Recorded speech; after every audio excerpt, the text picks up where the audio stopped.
Welcome back to Country Basket Weaving. I'm your hostess, Sandy Atkinson, and today we're honoring the month of May, Mother's Day, and we have here a really nice Mother's Day sewing basket I think you're going to enjoy making. The material that you're going to need in the cut pattern is as follows. You're going to need 5/8 inch flat, cut 7 pieces, 27 inches long, 3/8 inch flat, cut 16 pieces, 11 inches, and you'll need additional 3/8 for weavers. Number 2 round, dyed mint and pink, 1/2 inch flat dyed mint, 3mm cane. You'll need one 12 inch by 12 inch D handle. For the inside lip, you're going to need number 3 round, cut 32 pieces, 20 inches long. For the lid, you're going to need 5/8 inch flat, cut 4 pieces, 17 inches. Out of 3/8 inch flat, cut 4 pieces, 17 inches also. You're also going to need number 2 round in natural and number 2 round reed in pink or mint. You're going to need one 2-inch wood ball with a screw, and you're also going to need either 3/16 or 1/4 inch flat dyed pink or mint. To get started, you're going to take your D handle and use your tape measure. Measure from the outside edge to the other outside edge, and you're going to mark it at 6 inches. And remember, we're using a pencil, never a pen. Just place a pencil mark across your center. Your pieces, your cut pieces need to be marked on the wrong side. Line up your ends, draw up the center, and put a pencil mark there. We're going to start with laying out 3 of these pieces. Lay 1, 2, and the 3rd one here, and your handle is going to be your 4th spoke. Remember, your handle is considered a spoke. Take out a piece of your number 2 round, put a crimp on it up here. This is to break down those fibers, so it'll take a nice bend. I like to start up on my vertical spoke here and loop my number 2 around it. Come down here, about 1.5 inches is a good distance. Just basic twining around that center spoke. Remember that your handle is considered a spoke, so work your handle right into the pattern. This is kind of curly this morning. And if you need to, you can spin this. If you can work upside down for a second, then you can do that too. I'm working upside down here. And again, I'm working around my handle. This first row is the hardest row to get in because everything is loose and you need to hold everything together. When you get back up to where you started, let me do one more. I'm twining on my vertical spoke I started on. Let me get these out of the way. Then I'm going to come back here and get a nice round circle. Just take a minute, adjust this, get a nice round circle. That circle is going to be the whole base of the pattern. It needs to be good and round. Continue on doing 5 more rows of this, and then we'll go on to the next part. Now that I have my 5 rows done, I'm back to where I started. I can tell because here's my loop. I'm going to add my 4 remaining pieces. And again, I'm going to have my wrong side up. Place this piece in the center, and I'm lining up my center here, and I'm going to twine the new piece and the original piece. Pull the twining down tight. Add the next one. Same thing. And again, I'm going to twine my handle. My next piece will lie right in here. Spin your work. Try to keep your work on top up in here. It's much easier than working upside down. And my last piece. Now I have added all of my 7 5/8 inch pieces. As I continue around, I will catch the tails, and I just simply catch them into my twining now. When I get back to where I started, I'm going to stop because you can see, I can see by looking at this, I need an adjustment. And just make sure everything is spaced equally. Then I can go ahead and continue my rows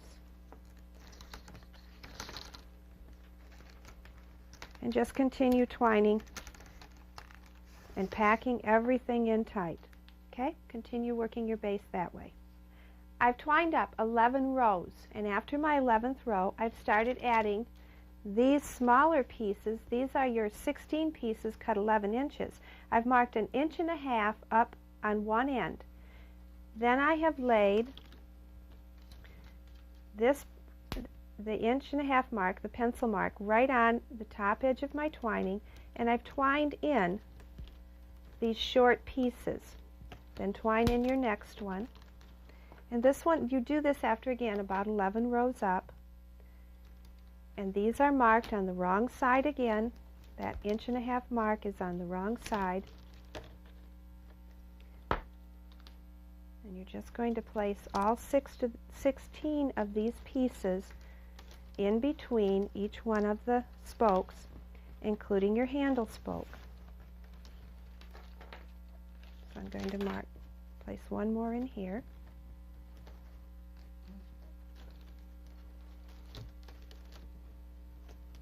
And then do my handle.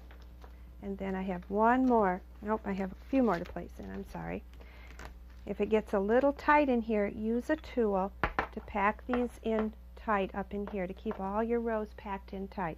Go ahead and place them on and do 3 rows on top of your 1.5 inch pieces. Now that you have your 3 rows woven in here, we're going to bend up these short ends on the short pieces, and we're going to twine those in. Twine the next piece, that'll hold it down. Again, pick up the short end, twine it in, twine the next piece. Make sure that the short end that you're bending up lays flat against itself. We don't want the ends to show when we weave on farther, so keep everything lined up. Continue weaving, folding up this edge, weaving around. Continue weaving around, picking up these bent pieces. Then just continue weaving and weave until you're just brushing the edge of the handle here. That way you'll have a nice round base and it won't be pudged out and oblong. Continue weaving and I'll be right back. Now that I have woven my base around, see how I'm just brushing the edge of my handle here and I have a nice round base. That's where I want it to be. I'm going to upset all of my spokes here, and you may hear them crack a little bit. If it's good and wet, it's just cracking, it's not breaking. Make sure you keep them good and wet. I try not to soak the handle. I try to soak one side and then the other side of the handle. If you get your handle wet, it probably won't hurt it. However, it would be better to keep it as dry as possible. They do use glues now that are waterproof, but I'm still a little cautious. After it's all upset, you're going to turn it up on its side. And I'm going to use, for the base, the mint green, the number 2 round, and a plain piece of your round. And using them together, insert one end here and one end over here, and go ahead and twine. And this is just 2-strand twine. And I'm just working this all the way around. And when I come back with the next row, because I have an even number of spokes, I'm going to have my mint green on top on each of the same spokes. So I'm going to create a pattern, kind of like a striped pattern of green here, and this one will always be the natural in green, etc. So it makes a real pretty pattern. Don't forget that your handle is your base also. And go ahead and twine up your rows there. Now that I have finished my 8 rows, you can see the stripe pattern in here that's really pretty. I'm going to just finish this 8 rows. This is where I began. I'm just simply going to cut those ends off and tuck them on the inside. That's all I need to do. Now I have some 3/8 flat that I'm going to just do. Make sure your right side is out. Just over under weave all the way around the basket. I like to put a clip over here, clothespin, to hold that end down. And this is just one row all the way around. This is a very easy row to do. Pack it down, make sure the row butts right up to on top of the twining. when you're back to where you started, you're going to, oh, this is where I began, I'm going to overlap 4. This is why I always have to start on the outside. 1, 2, 3, 4. I know this is going to cut off and end over here. So I'm going to go ahead and cut it, then weave it right on the part where I started. And hide those ends. That way both ends are hidden. Now, taking 3 pieces of your pink, give the basket a turn. I don't like to start right there at the overlap. I'm going to insert 3 pieces into 3 consecutive spokes in between them. I hold them in the back with my fingers. Taking the far one on the right, I'm going to triple twine 2 rows all the way around the basket.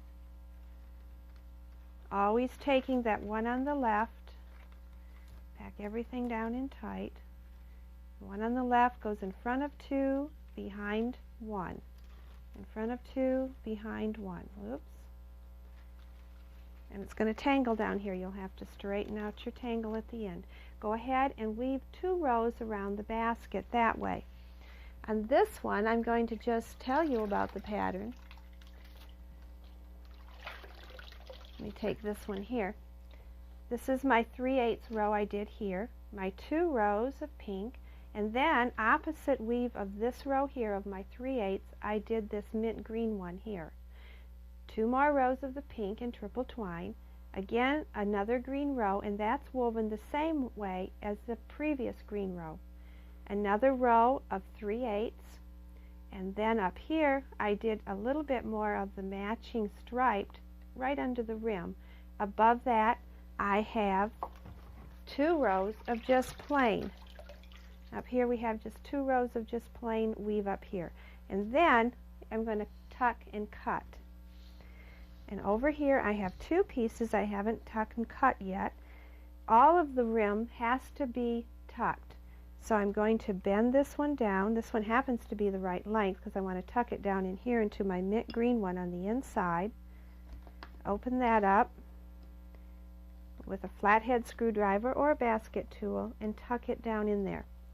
This one is going to tuck up here under this top row here of 3/8, and because it's too long I'm going to go ahead and cut it off, open it up here, and just sink that end under there. Now I'm getting ready. Oh, let me show you here. I just have a bunch of hairs sticking up, so I'm just going to clip those off. It's just where they've cracked apart. The reed's not broken, it's just kind of splintered there. Now I'm ready to put on my rim.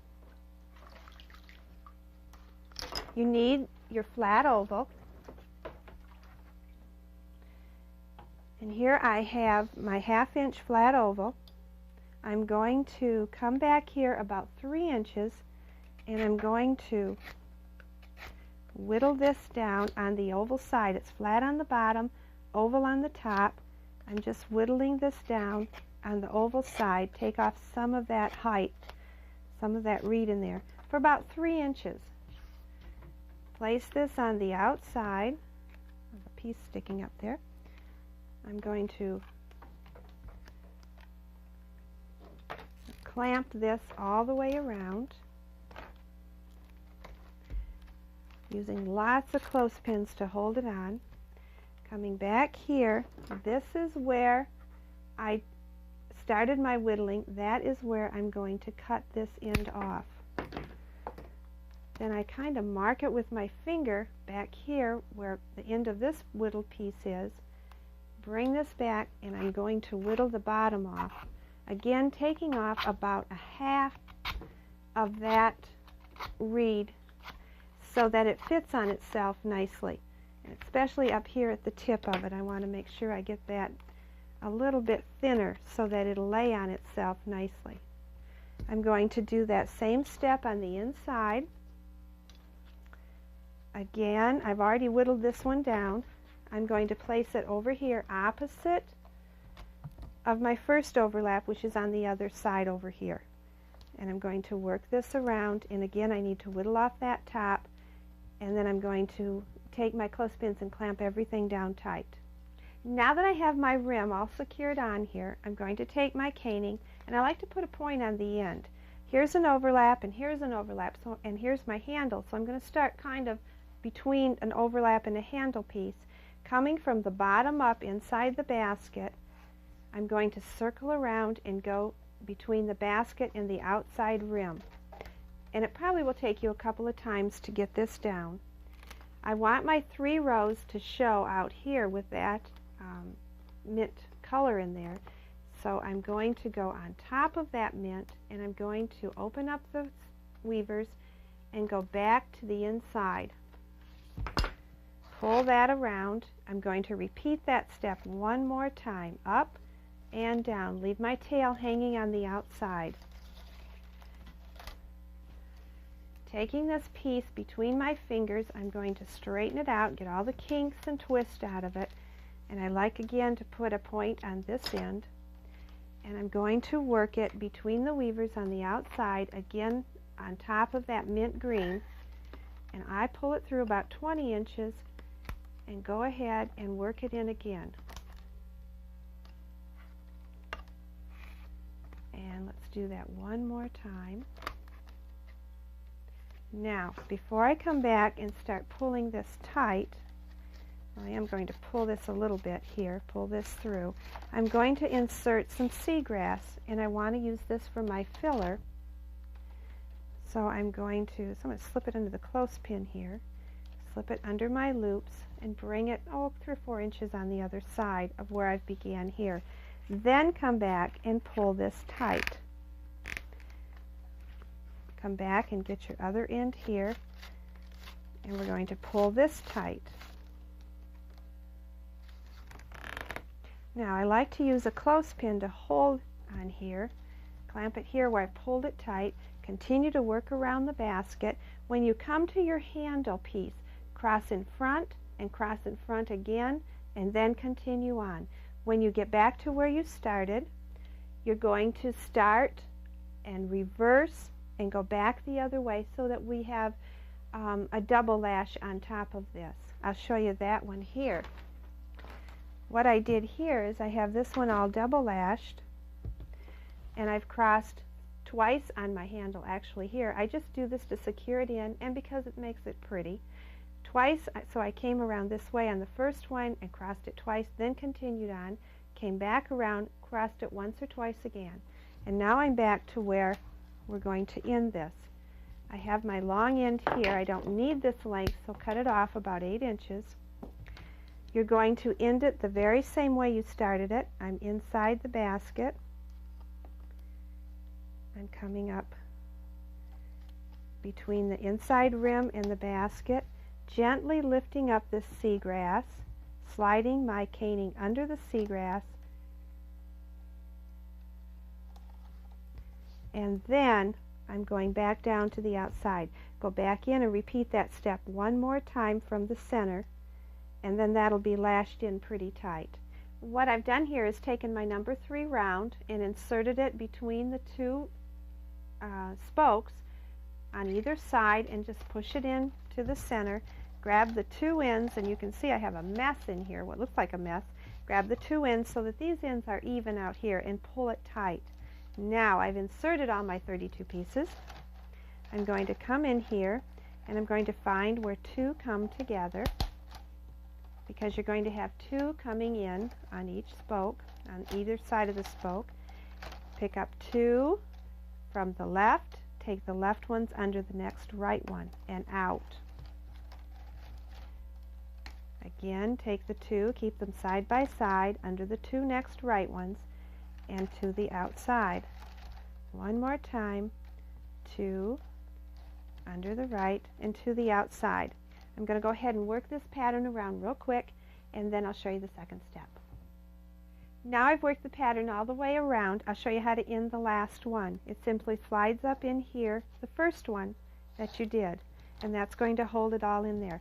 Step 2, starting anywhere, take the 1 spoke, 1 in front of it, pull it out, and simply slide it in behind it. Again, pull it out, slide it in behind it. Go ahead and work that pattern all the way around the base. Then work the 2-step braid again using these end lengths. Work the 2-step braid again underneath here, and that just gives it a real good lip foundation. Now we're ready to lay out our lid. Remember, we're going to mark these on the right side. Line up your ends. Put your pencil mark up here at the top, and you're going to lay out your 5/8 inch pieces first, kind of like a spoke on a bicycle. Take out some pink. I'm going to do this lid in pink, and put your crimp on it with your pliers. Starting here at your vertical spoke, you're going to loop around. Basically, it starts out just like the base did. When I get back to the start, I'm just lashing around here. I'm twining around here. When I get back to the start, I'm going to stop and make sure this is a nice round circle.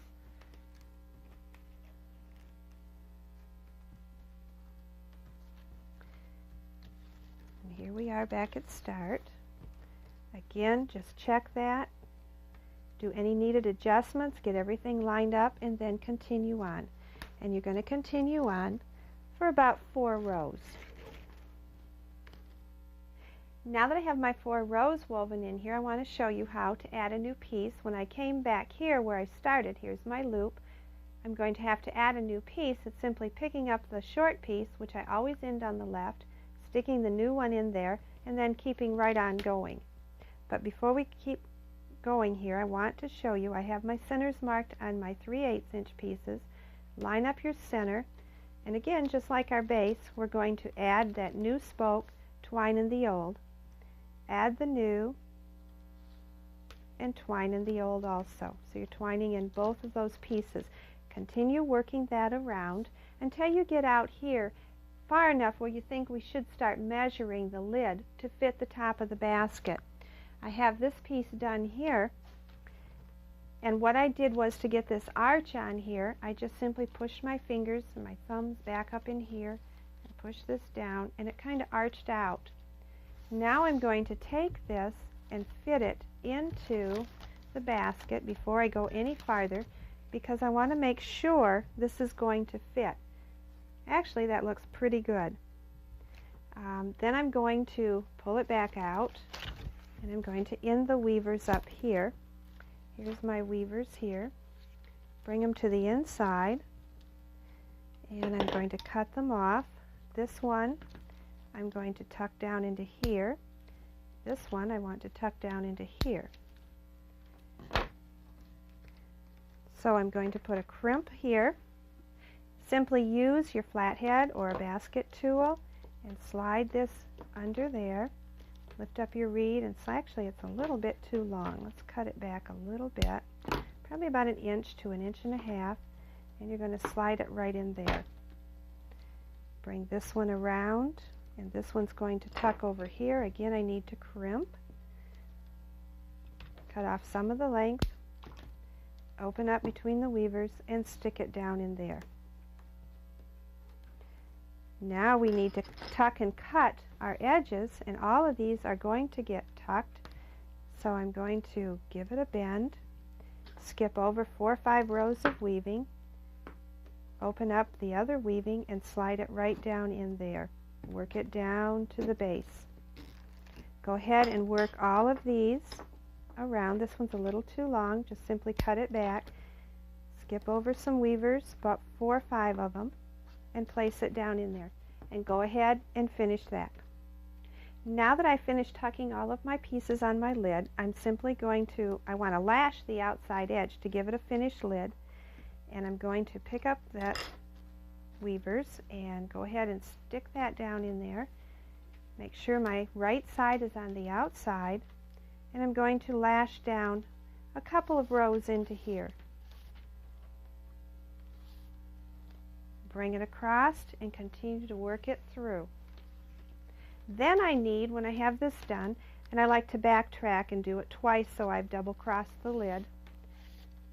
So when you get back, turn around and go back around. I've lashed this one all the way around. When I got back to where I started, I simply reversed and went back in the same hole, and then all the way back around again. To end it, simply come behind. You can cut off some of the length, and it's going to just slide underneath your weavers. Really easy to end it. just the way you started it. You need to add the ball. I would paint it a pretty color to match. Simply drill a hole into here. I'd use a drill. And then stick your screw in there and screw it up in there. There's already a hole in there. You simply go around and screw it on. This one here I did in the pink. I put a different pattern in it, and I used both the pink and the green on the lashing.